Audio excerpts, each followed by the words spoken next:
On À écoute. ce stade, Donald Trump ne peut pas prétendre avoir atteint ses objectifs. Oui, j'ai atteint mes objectifs, dit Donald Trump, avec des semaines d'avance sur le programme prévu. Il n'y a plus de leadership, il n'y a plus de marine, il n'y a plus d'armée de l'air. Ils n'ont plus aucune défense et ils veulent négocier. On voit que ce soir, ces propos sont démentis par ce qu'on a sous les yeux à l'image, bien sûr, puisque il y a encore une capacité de riposte du régime iranien. Stéphane, vous le disiez, un choc en Israël et un sentiment de très grande vulnérabilité ce soir.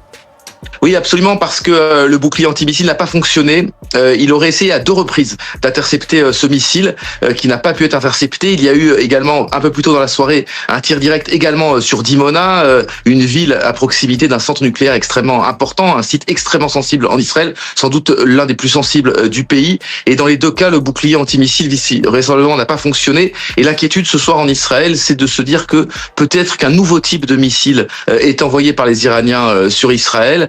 Des missiles beaucoup plus rapides, on parle de missiles qui iraient à 4000 km/h, avec des charges beaucoup plus importantes, des missiles beaucoup plus lourds, et qui seraient plus difficiles à intercepter, sans tout cas l'inquiétude qui domine ce soir en Israël.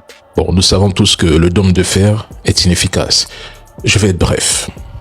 Donald Trump vient d'annoncer qu'il a rayé l'Iran de la carte et que plus personne ne décide là-bas, qu'ils n'ont plus de missiles, ils n'ont rien. Pourtant, en même temps, à la Maison-Blanche, tout le monde se demande qui, au final, dirige avec précision les opérations iraniennes. Quelle contradiction. Actuellement, chez l'entité, le bilan humain après l'attaque iranienne est lourd.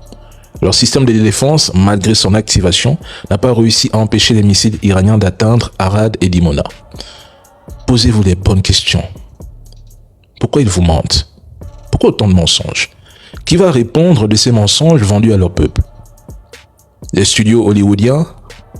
Les trolls, les propagandistes, ils prétendent avoir détruit les 2 tiers des lanceurs iraniens. Puis ils viennent demain vous dire qu'ils ont tout détruit et après, ils vous annoncent qu'il ne resterait que quelques lanceurs. Ils trompent leur population et diffusent seulement ce qu'ils veulent que vous croyez.